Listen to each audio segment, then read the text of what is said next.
Bismillah. Alhamdulillah wassalatu wassalamu ala Rasulillah wa ala alihi wa sahbihi wa man walah.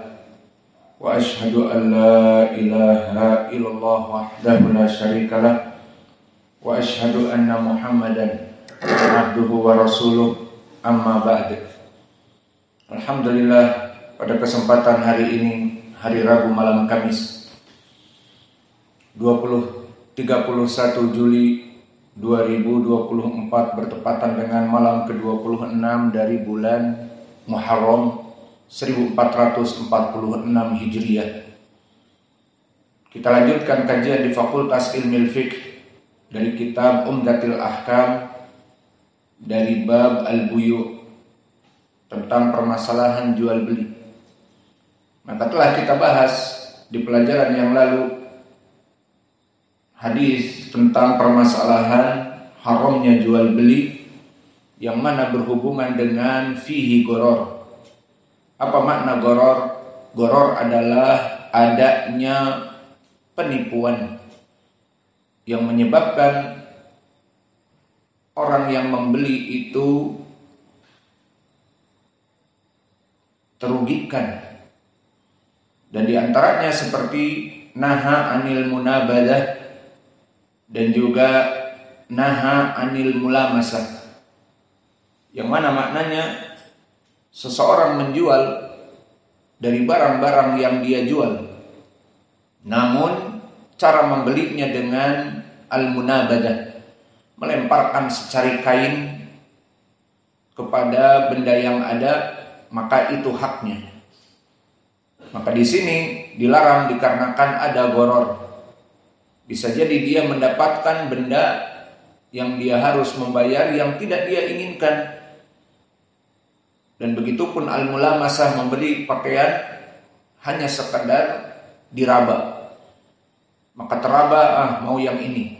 Ternyata setelah dibuka, ternyata terlalu kecil ataupun tidak yang dia inginkan. Maka di sini jenis pertama dari permasalahan jual beli yang diharamkan adalah ada padanya gharor. Apa makna gharor? Ada padanya penipuan. Dan di sini akan terugikan para pembeli. Dan di dalam Islam antara yang menjual dan pembeli sama-sama kaum muslimin, sama-sama mempunyai hak. Tidak boleh yang menjual dalam keadaan senang dan yang membeli dalam keadaan tertipu, ditertawakan dan seterusnya. Maka dipersilahkan kepada ikhwah untuk mentasmi hadis ini dari Abi Sa'id Al-Khudri. Tafadhal. Tafadhal.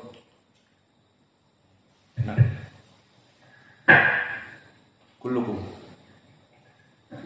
Bismillah. Qala Imam Al-Qisi rahimahullah ta'ala babu ma yanha anhu min al-buyu'.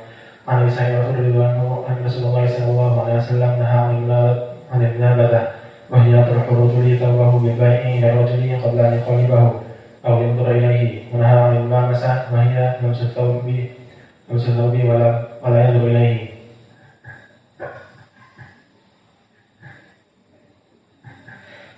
Bismillah. Qala Al-Maqdisi rahimahullah ta'ala babu ma nahallahu anhu min al-buyu'i. An Abi Sa'id Al-Khudri radhiyallahu anhu anna Rasulullah sallallahu alaihi wasallam naha 'anil munabadah wa hiya tarku ar-rajuli thawbahu bil bai'i ila ar-rajuli qabla an yuqallibahu aw yanzuru ilayhi wa naha 'anil mulamasah wal mulamasah lam surrajuli thawba wa lam surrajuli thawba wa la yanzuru ilayhi. Bismillahirrahmanirrahim. Qala Al-Maqdisi rahimahullah ta'ala bab ma yanha anhu min al-buyu'. An Abi Sa'id Al-Khudri radhiyallahu anhu anna Rasulullah sallallahu alaihi wasallam naha 'anil munamathah wa hiya tarku ar-rajul thawbahu ila bil bai'i ila ar-rajul qabla an yuqallibahu aw yanzura ilayhi. Wa naha 'anil mulamasah lamsu ar-rajul ath-thawba wa la yanzura ilayhi. Bismillahirrahmanirrahim. Qala al-mu'allif rahimahullah babu nahallahu anhu min al-buyu'i. عن أبي سعيد الخدري رضي الله عنه أن رسول الله صلى الله عليه وسلم نهى عن المنابذة هي طرح الرجل ثوبه بالبيع إلى رجل قبل أن يقلبه ولا ينظر إليه ونهى عن الملامسة والملامسة لمس الرجل الثوب ولا ينظر إليه. بسم الله. قال المؤلف رحمه الله تعالى: باب ما نهى الله عنه من البيوع. وعن ابي سعيد الخدري رضي الله عنه قال: نهى رسول الله صلى الله عليه وسلم عن المنابذة والمنابذة وهي ترك الرجل ثوبه بالبيع الى الرجل قبل ان يقلبه او ينظر اليه. ونهى عن الملامسة والملامسة ان يلمس الرجل الثوب ولا ينظر. Bismillah. Qala al-mu'allif al-Maqdisi rahimahullah fi kitabihi Umdatul Ahkam fi Kitabil Buyu, dari bab tentang permasalahan jual beli yang diharamkan setelah tadi munabadah dan juga di hadis disebutkan al-mulamasah. Maka di sini termasuk dari perkara yang diharamkan dari segi fihi goror. Ada padanya goror. Goror itu membuat penipuan baik kepada penjual ataupun kepada pembeli. Adapun jenis yang akan kita sebutkan kepada hadis yang akan kita baca di sini kembali kepada diantaranya al-doror, pakai do.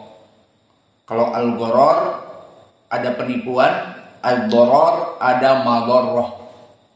Maka jual beli yang akan kita sebutkan dari perkara-perkara yang diharamkan ada padanya al-dharar, maknanya kemadharatan, baik bagi penjual ataupun bagi pembeli.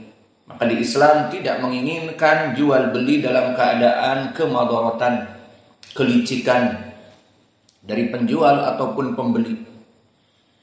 Maka hadis ini dari Abu Hurairah, an Abi Hurairah. Maka seperti manhaj kita di saat kita melewati para sahabat, maka kita menjelaskan biodata dan biografi mereka. Agar apa? Agar kita cinta kepada mereka.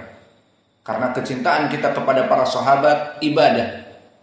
Dan kecintaan kita kepada mereka membuat kita bertambah iman. An Abi Hurairah, maka Abu Hurairah siapa namanya? Terjadi ikhtilaf di kalangan para ulama.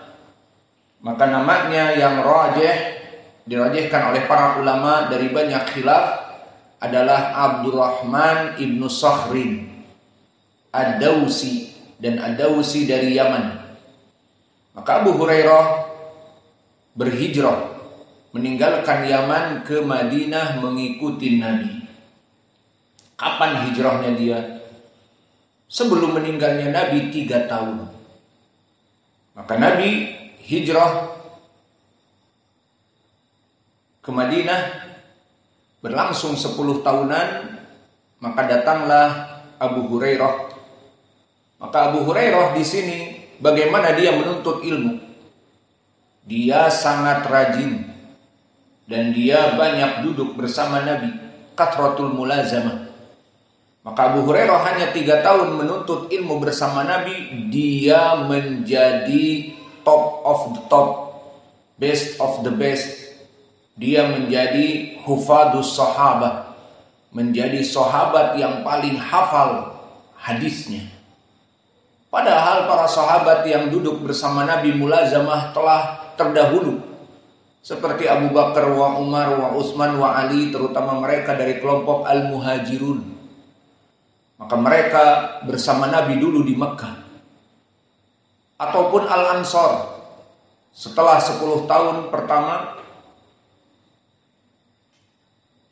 maka Nabi Muhammad pindah di tahun ke-11 dari dakwahnya 23 tahun ke Madinah, diikuti oleh Al-Ansar. Kelompok Al-Ansar menuntut ilmu bersama Nabi.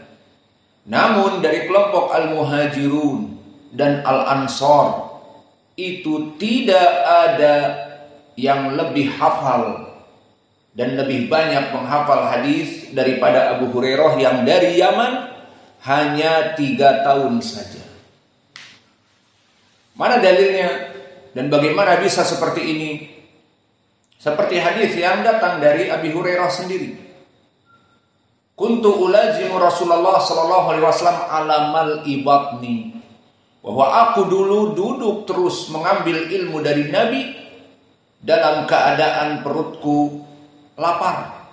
Dalam keadaan aku meninggalkan segala urusan bisnis yang menyibukkan waktuku dari menuntut ilmu. Lihat bagaimana Abu Hurairah.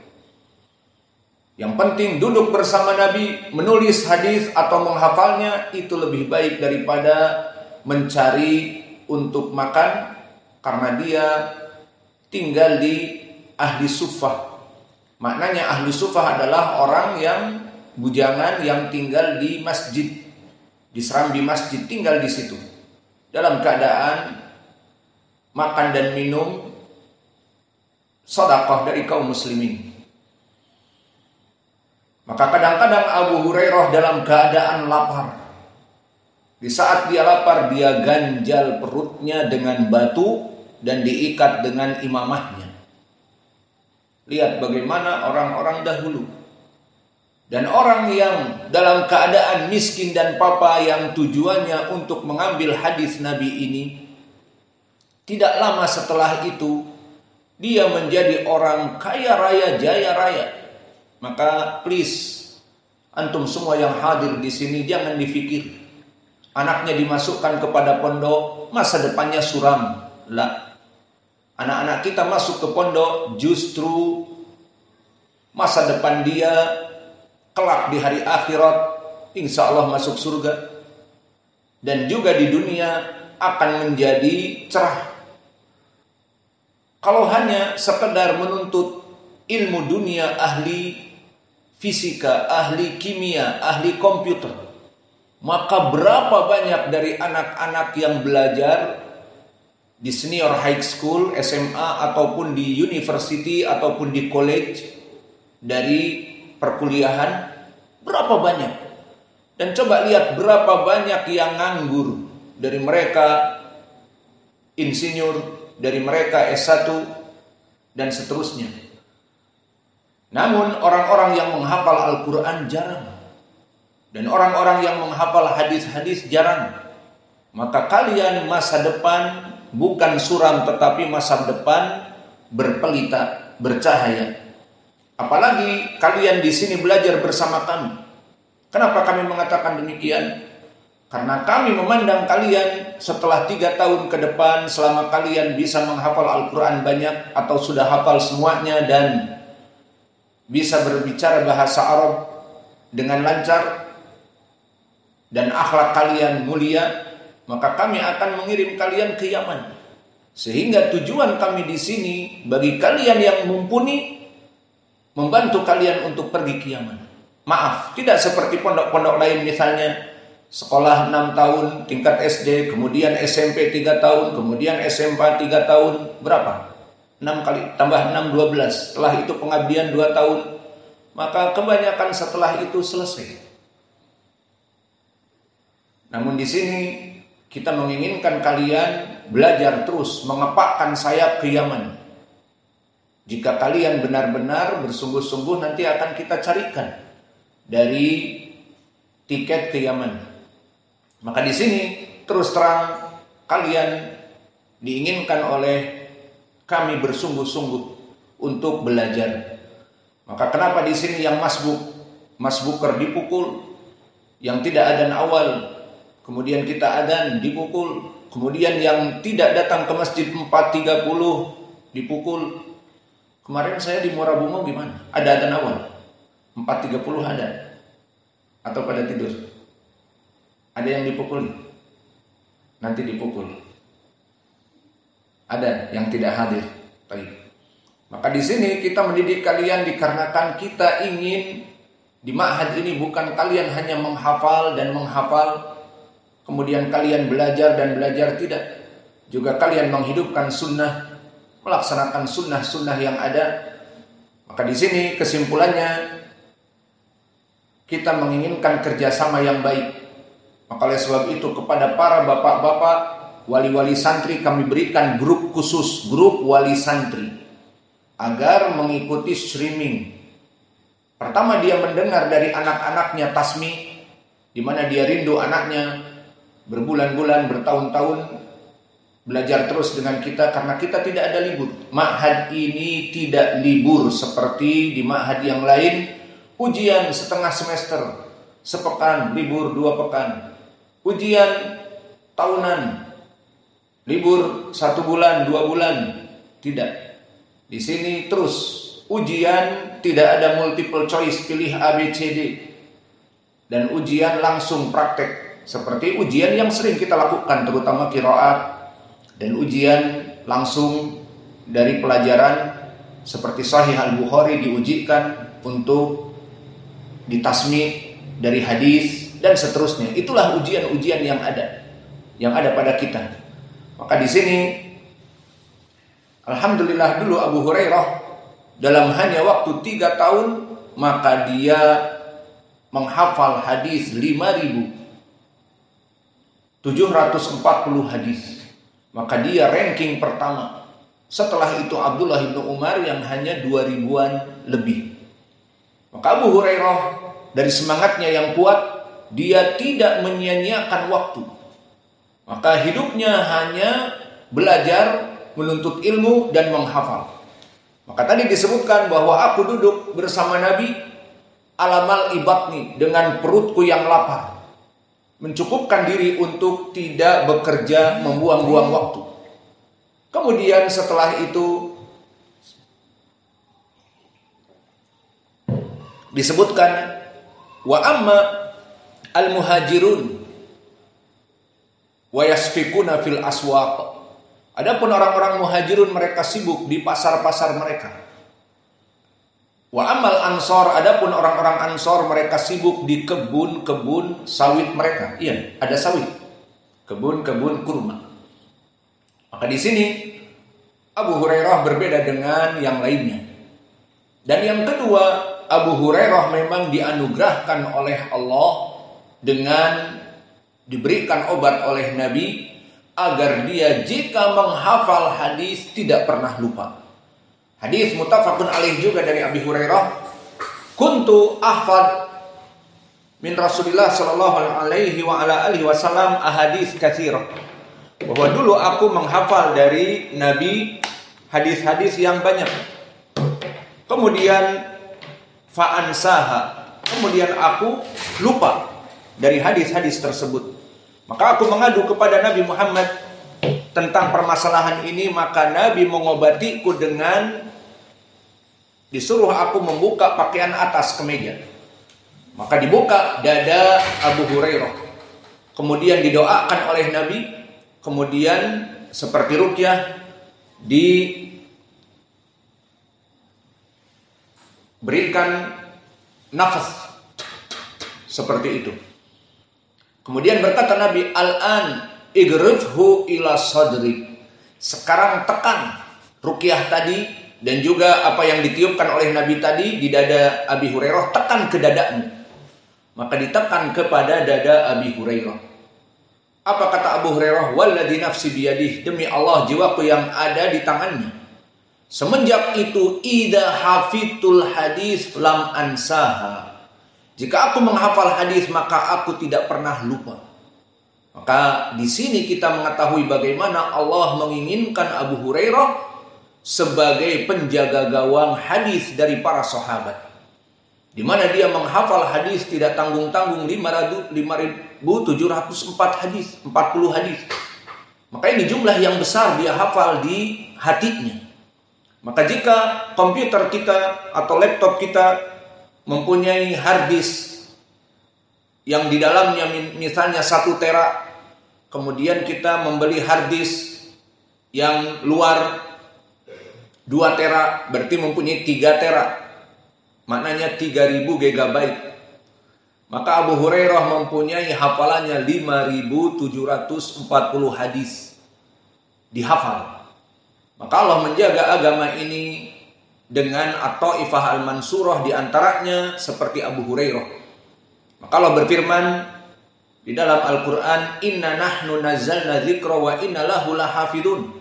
Bahwa sungguhnya aku yang menurunkan Al-Quran ini dan hadis-hadis ini, maka akulah yang menjaga Al-Quran dan hadis.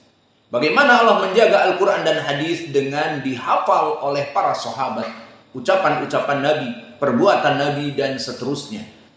Maka dijaga oleh Allah nas-nas Al-Quran dan hadis, dan juga dijaga dengan dijadikannya Taifah Al-Mansurah. Ada kelompok anytime, anywhere, setiap zaman, di kelompok sahabat, di kelompok tabi'i, di kelompok itba'ut tabi'i, di kelompok setelah kurun sampai this time 1446 Hijriah, Allah pasti akan menjadikan dalam suatu negeri mereka para penjaga sunnah.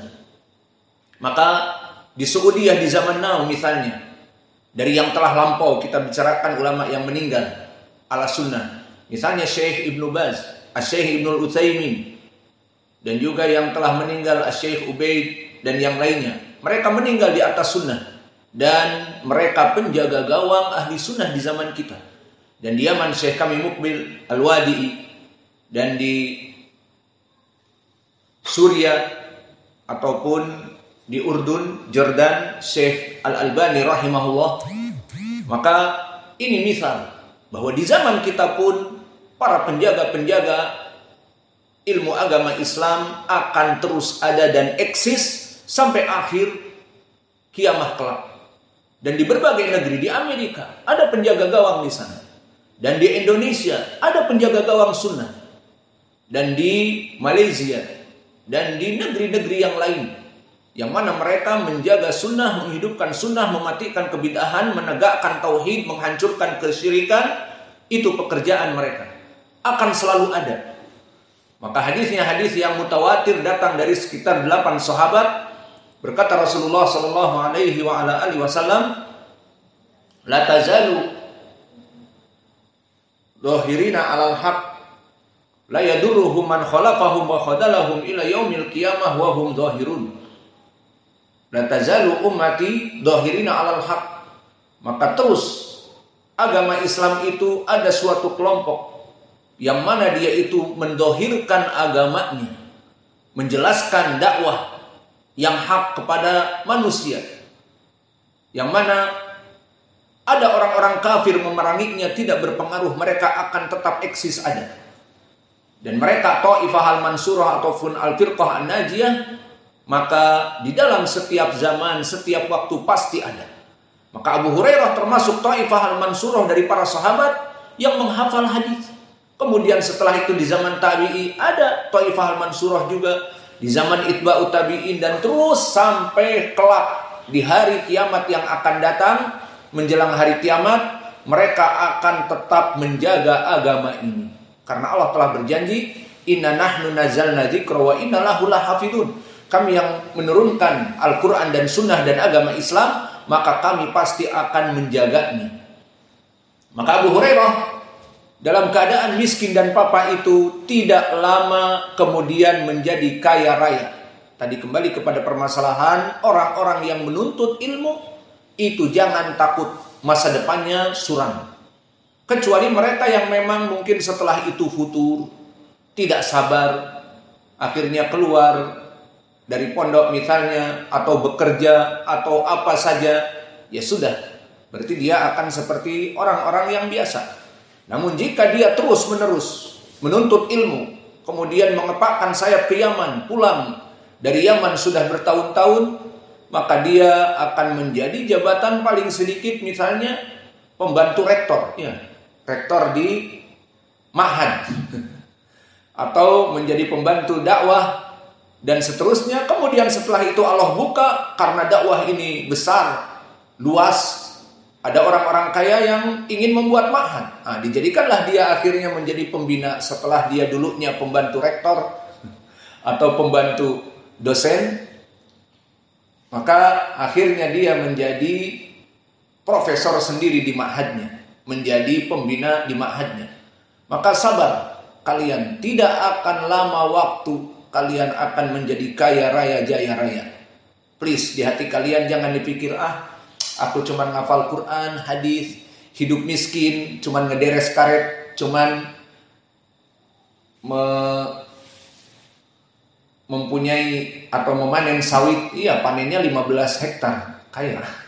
Alhasil, jangan putus asa. Kalian telah dijanjikan oleh Allah, yarfa'ullah bihadal kitab. Telah dijanjikan oleh Allah, innallaha yarfa'u, atau hadis yang diriwayatkan oleh Imam Muslim dari Umar, innallaha yarfa'u bihadal kitab aqwaman wa wada'a bihi akharun. Maknanya bahwa Allah telah berjanji akan mengangkat kejayaan seorang muslim yang berpegang teguh kepada Al-Quran. Dan Allah akan menjatuhkan suatu kaum dikarenakan mereka melemparkan Al-Quran dan Sunnah. Maka orang-orang yang beriltizam, mempelajari Al-Quran dan Sunnah dan mengamalkannya, Allah akan mengangkat derajatnya. Ucapan Umar ini di saat dia beserta penggawanya datang ke Usfan, kota kecil di luar dari Makkah. Maka ditanya, siapa yang dijadikan oleh kamu pemimpin di provinsi Usfan atau jadi gubernur di sini? Maka Islam pada saat itu jaya raya. Umar sebagai pemimpin nomor 1 dari khalifah dalam dunia Islam. Dan wilayah-wilayah dipimpin oleh gubernur-gubernur dari kaum muslimin. Maka di saat sampai kepada Usfan, desa kecil di luar dari Makkah, siapa yang engkau jadikan di sini? Kepada penggawanya dikatakan Abdurrahman ibnu Abza. Aku jadikan Abdurrahman ibnu Abza, sahabi kecil. Maka ditanya oleh Umar, siapa Abdurrahman ibnu Abza? Sahabi kecil, sahabat juga. Dikatakan dia bekas dari budak. Maka Umar seperti mengatakan, bagaimana engkau jadikan pemimpin provinsi dari bekas budak? Dan di zaman dulu perbudakan sangat menghinakan. Orang-orang yang dulu bekas budak pernah dijual di pasar, dibeli bagaikan binatang, ternak, untuk bekerja di ladang dan seterusnya. Maka dulu Abdullah bin Abza dari keturunan budak. Maka dikatakan oleh Umar, bagaimana kamu menjadikan seorang pemimpin dia dari bekas budak? Apa kata penggawa dari Umar ini?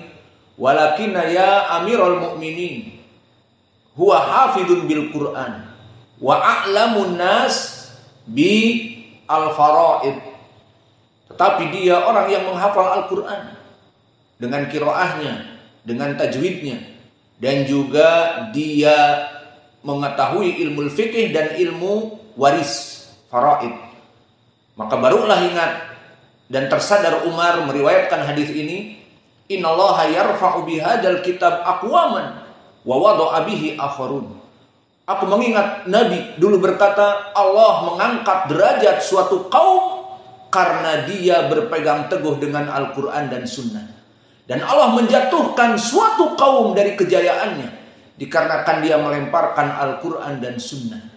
Maka di sini poin pendalilannya, Abdullah bin Abza bekas budak yang dulu dalam perbudakan adalah suatu perkara yang terhina, namun karena dia kemudian menghafal Al-Quran dan berpegang teguh kepada Al-Quran dan Sunnah dan menjadi ahli ilm, orang yang faqih, mengetahui ilmu fikih dan mengetahui ilmu waris, maka akhirnya dia dijadikan gubernur pada zaman itu. Kembali kepada Abu Hurairah. Dalam keadaan miskin dan papa, Abu Hurairah kelak pun menjadi orang kaya raya, jaya raya, bertahta dan berharta. Maka di zaman Muawiyah Ibnu Abi Sufyan naik menjadi khalifah, dan itu setelah meninggalnya Ali radhiyallahu anhu, maka terjadi ikhtilaf di Madinah mengangkat Hasan Ibnu Ali. Maka dibaiat Hasan Ibnu Ali.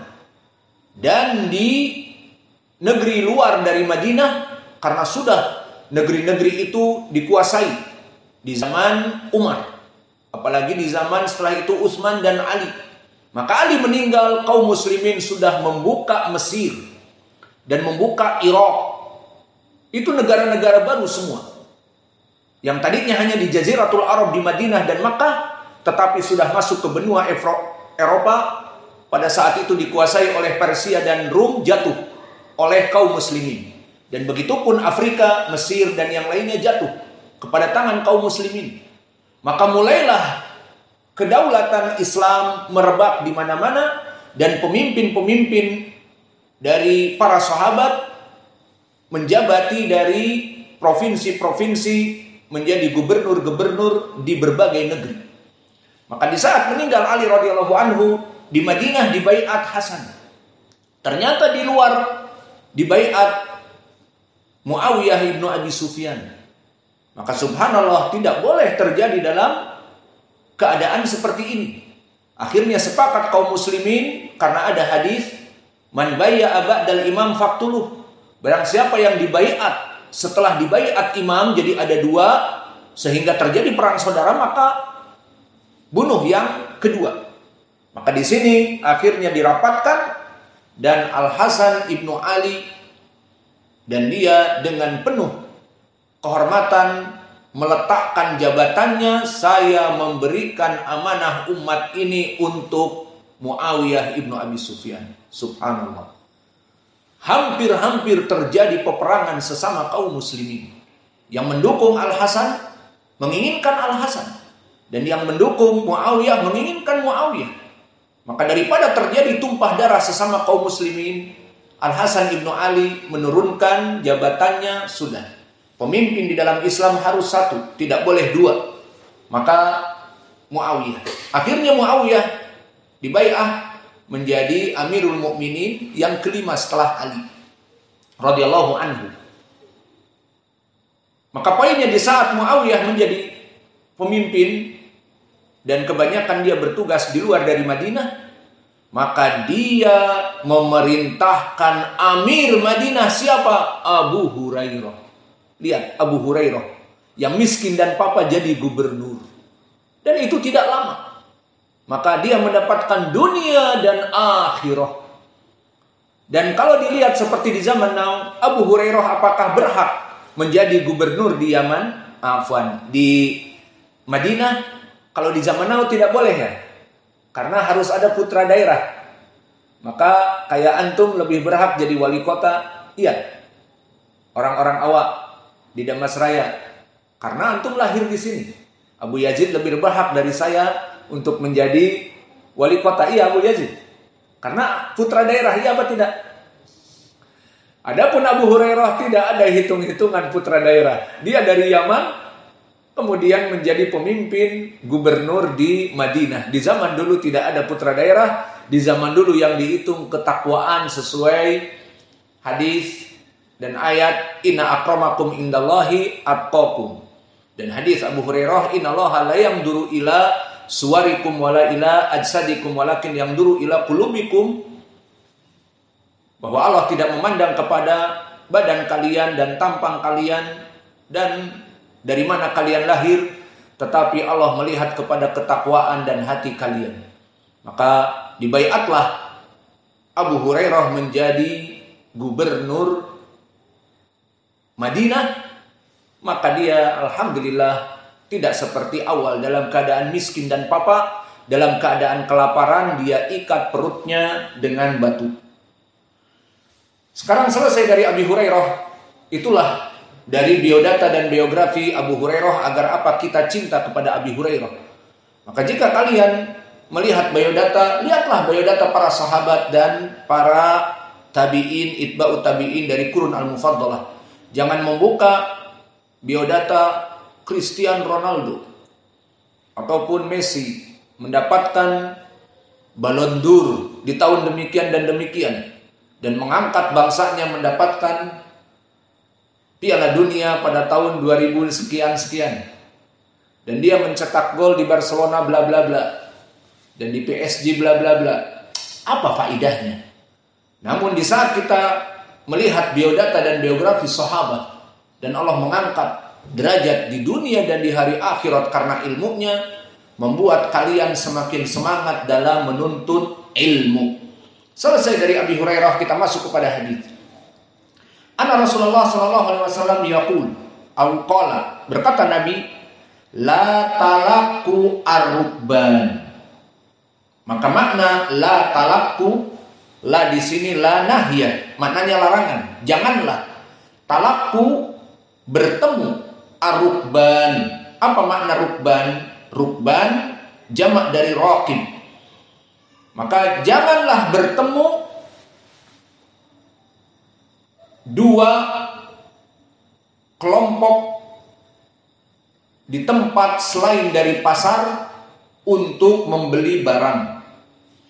Maka maknanya di sini yang diinginkan, janganlah bertemu dua penunggang ataupun orang-orang yang menunggang atau berkendaraan, itu maknanya.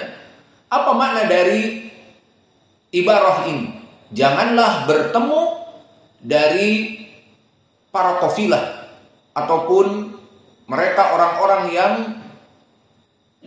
membawa barang-barang dagangan. Jangan bertemu. Apa maksudnya? Maksudnya di sini adalah dilarang oleh Nabi melaksanakan jual beli bagi mereka orang-orang yang membeli dan menjual sebelum masuk ke pasar. Contohnya di Blok B ini kita mempunyai pasar. Di hari Kamis besok, besok hari pasar. Besok hari pasar itu hari karithah. Karena kita akan mengeluarkan kocek untuk santri dan semua 1.500.000, 1.700.000. Itu untuk membeli lauk pauk kalian sepekan. Maka di sini datanglah kelompok orang dari Solo membawa sayur-sayuran, dan juga datang dari Bukit Tinggi membawa sayur-sayuran. Maka mereka dinamakan rukban. Mereka dinamakan orang-orang yang membawa dari mengangkut bahan-bahan untuk dijual. Baik menjual sayur-sayuran, baik menjual apa saja. Yang jelas dia itu membawa dari hasil ladangnya. Dan ini kebanyakan yang diinginkan hasil ladang ataupun dari peternakan. Seperti menjual kambing. Dulu semua pasar bukan hanya menjual sayur-sayuran, tapi ada pasar hewan langsung. Dijual kambing yang dipelihara oleh mereka, dibawa langsung. Nah di sini maknanya la talakur rukban. Tidak boleh para penjual dan para pembeli bertemu sebelum di pasar. Itu maknanya. Dan di sini maksudnya kenapa disebutkan oleh para ulama, karena di saat bertemu sebelum masuk pasar, bisa jadi yang membeli ini tidak mengetahui harga pasar. Maka dia misalnya bertemu dengan orang-orang yang datang dari Solo membawa kentang dan sayur-sayuran yang lainnya. Maka akhirnya dia, udahlah, kentang yang antum bawa ada berapa? Ada berkarung-karung, ada 20 karung atau 100 karung. Nah, kami beli. Satu karung berapa sekarang kentang? Ada 200 satu karung. Sekarang, misalnya satu karung 200. Dan di sini penjual sudah tahu bahwa dia akan menjual sekitar 200. Karena orang-orang yang menjual dia tahu bagaimana panen dan bagaimana membeli pupuk dan membawa angkutan dari Bukit Tinggi ke Blok B, ke Darmasraya. Maka dia berkisar 200 atau yang agak sedikit ada busuk-busuknya 180 atau yang kecil-kecilnya 150. Dia tahu dan akan dijual di pasar Blok B seperti itu. Nah, dilarang oleh Nabi talaqqur rukban, maknanya tidak boleh ada yang membeli sebelum ke pasar. Nah, contohnya ada kelompok yang mana dia bertemu dengan mereka. Aku mau beli tadi. Berapa karung ada? 100 karung. Ya sudah dibeli. Berapa? Dia tidak tahu harga. Maka ya sudah terserah berapa. Yang namanya terserah dipikirnya berapa? Akhirnya ya sudah, 1 karung saya beli 300. Dia diam saja. Ya, silahkan. Akhirnya 300 kali 100 karung. Maka dia mendapatkan keuntungan berapa? 3 juta. Iya. 300.000 kali 100 berapa? 30 juta. Maka setelah dia jual di pasar, dia bandrol 300 tadi aku beli. Berarti aku jual 350. Karena dia bukan petani. Dia hanya mengambil dari petani tadi. Akhirnya dia bandrol 350. Dibukalah. Kentang segar dari Bukit Tinggi. Padahal dia tadi beli dari orang Bukit Tinggi. Dianya bukan orang Bukit Tinggi. Berapa 1 karung? 350. Mahal. Nggak ada yang beli sampai selesai pasar. Kenapa mahal? Ternyata ada juga yang lain di sana jual dari Bukit Tinggi juga yang tadi tidak bertemu dengan dia. Banyak dari Solo, dari Bukit Tinggi jual kentang itu. Dia menjual 250. Paling mahal. Ada yang menjual 200. Dan biasa pasar kalau setelah duhur turun. Dijual 180. Dijual 150. Seperti itu. Nah, akhirnya dia baru sadar kalau dia ini tadi karena tidak tahu harga, dia malah membandrol membeli 250. Akhirnya dia rugi. Nah, di sini kerugian tanggung jawab siapa? Ya kesalahan dia. Disinilah dari larangan Nabi la talaqu rukban. Tidak boleh seseorang membeli sebelum jatuh dari pasar, dan tujuannya tadi agar tidak ada doror, tidak ada madorot kepada yang menjual dan kepada yang membeli. Dan bisa jadi madorot kepada para pembeli juga di saat di pasar itu semua diambil oleh orang-orang yang kaya tadi. Dibeli semuanya. Akhirnya dia bandrol 250 ke atas sehingga di pasar jadi naik tinggi. Dan itu yang kita rasakan dari panen durian tahun kemarin. Durian tahun-tahun ini, kemarin dan kemarinnya lagi, semua orang-orang yang jual pun mahal. 120, 125. Padahal dulu 10 dapat 2. Kenapa? Karena semua dibawa ke Jawa. Mereka datang sebelum ke pasar, dibeli, dibawa ke Jawa dan seterusnya. Alhasil itu dari makna talaqu rukban. Maka di sini merugikan kepada yang membeli, dan kami telah sebutkan tadi bagaimana contohnya. Yang kedua, wala yabi' ba'dukum ala bai'i ba'din. Yang kedua dari yang diharamkan, tidak boleh seseorang menjual dari barang dagangan orang lain yang sudah sepakat. Maksudnya bagaimana? Dalam suatu toko atau dalam suatu warung ada orang yang bertransaksi jual beli. Saya mau membeli barang ini dan dia hadir. Berapa? 150. Dia hadir di situ. Aduh, terlalu mahal lah. Ditawar. Berapa? 120. Diturunkan 30. Melihat kedudukan orang ini dalam keadaan misalnya miskin dan papa dan yang lainnya, kasihan si penjual ini. Ya sudahlah, 120. Dia sudah menghitung itu juga untung 20. Tapi yang tadinya 150 dia untung 50 jadi 20. Ya sudah. Melihat perkara seperti ini, orang yang tadi duduk atau diam selesai akad sudah dibayar 120. Maka dia mengatakan, saya ingin barang itu. Oh, barang ini sudah habis. Tadi terakhir sama abang ini dibeli 120. Ya sudah, saya beli 150 untuk kamu. Nih, di depannya langsung dikasih 150. Kalau nggak mau aku tambah 20, 170. Berikan itu untuk saya. Maka ini dilarang, terutama setelah akad baik. Karena apa? Karena akan menyebabkan kemarahan dan akan menyebabkan adawah, permusuhan sesama kaum muslimin. Maka dua pembeli ini akan saling bermusuhan. Jika misalnya orang yang menjual ini tamak, ya mana sini? Daripada aku jual 120 tadi ditawar dia orang miskin, kamu orang kaya banyak panen sawitnya, sini berapa? 170. Akhirnya dia lebih beruntung dari 20.000 dari yang sebelumnya. Nah, apa yang terjadi? Misalnya dia menjualkan kebetulan, misalnya masih ada orang itu di situ dan belum dibungkus misalnya. Dah nih Pak, kata si penjual, aku kembalikan 120-nya yang tadi Bapak tawar. Itu penghinaan.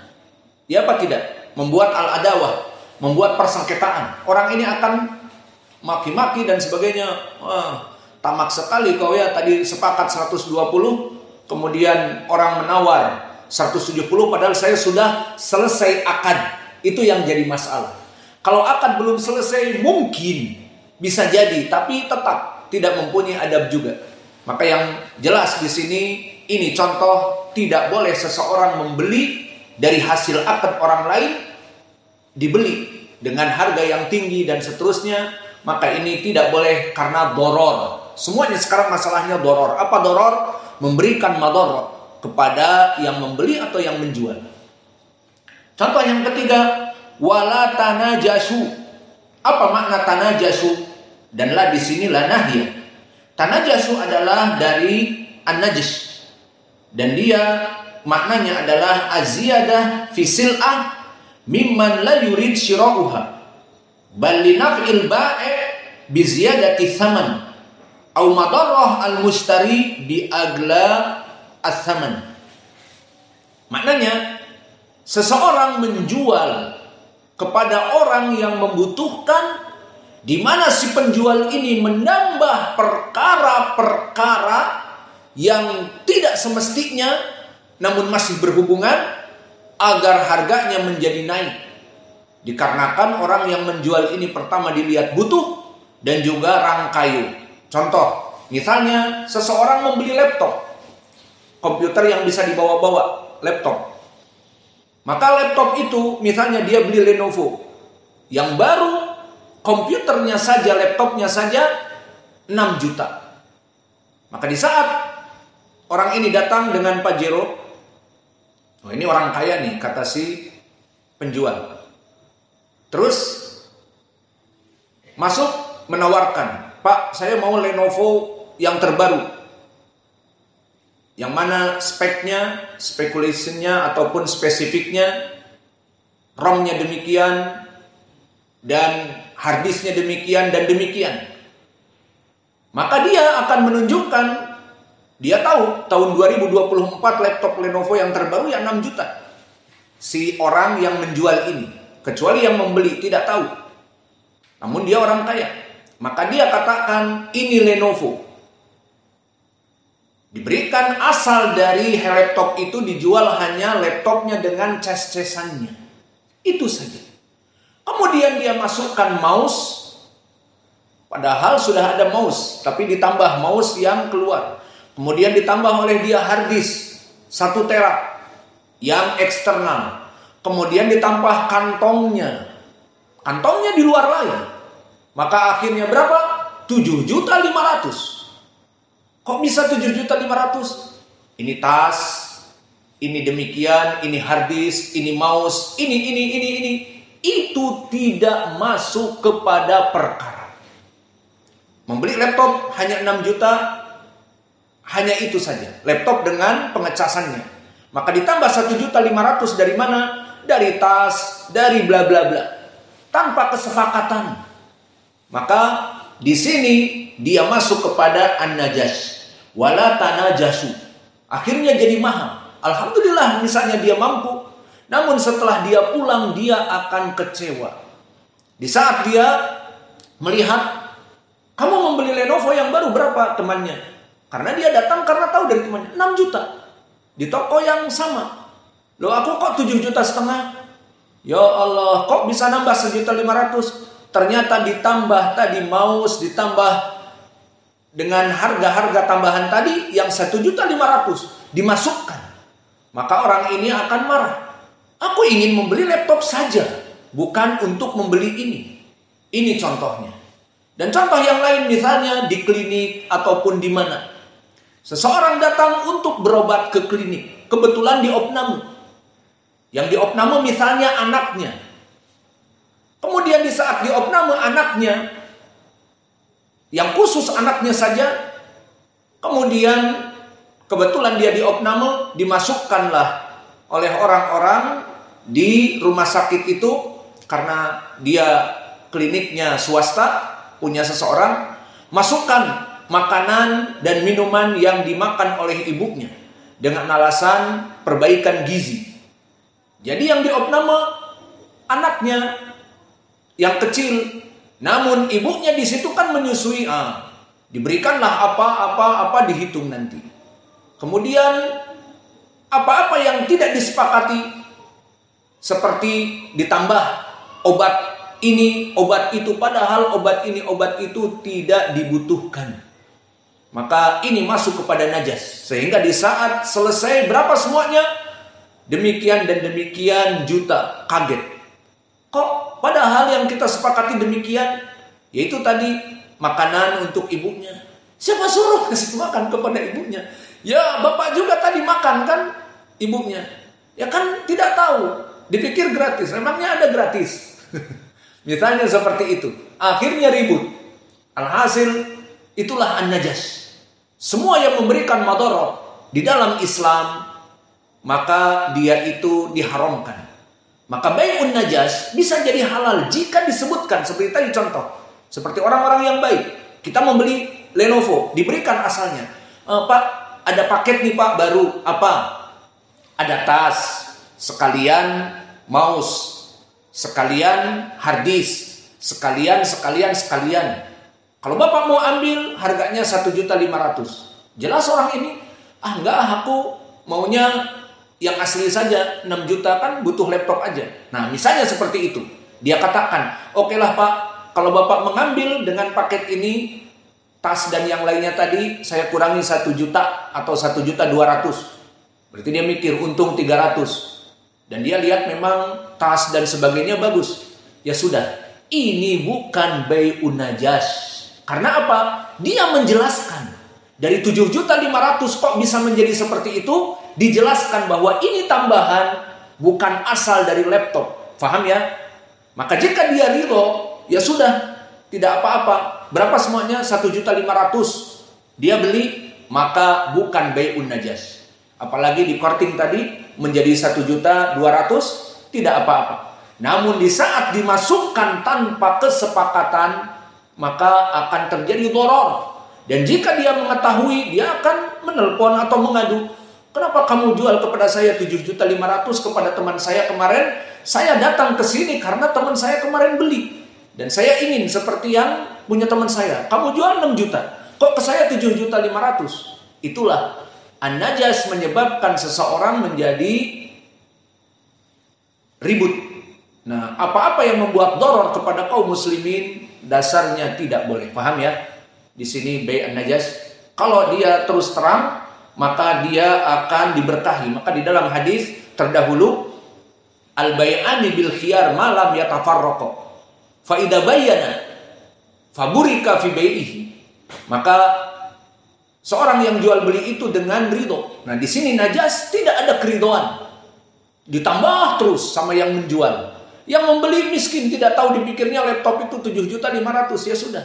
Ternyata justru tambahan-tambahan ini yang 1.500.000. Dan yang kedua, faman bayyana burika fi bai'ihima.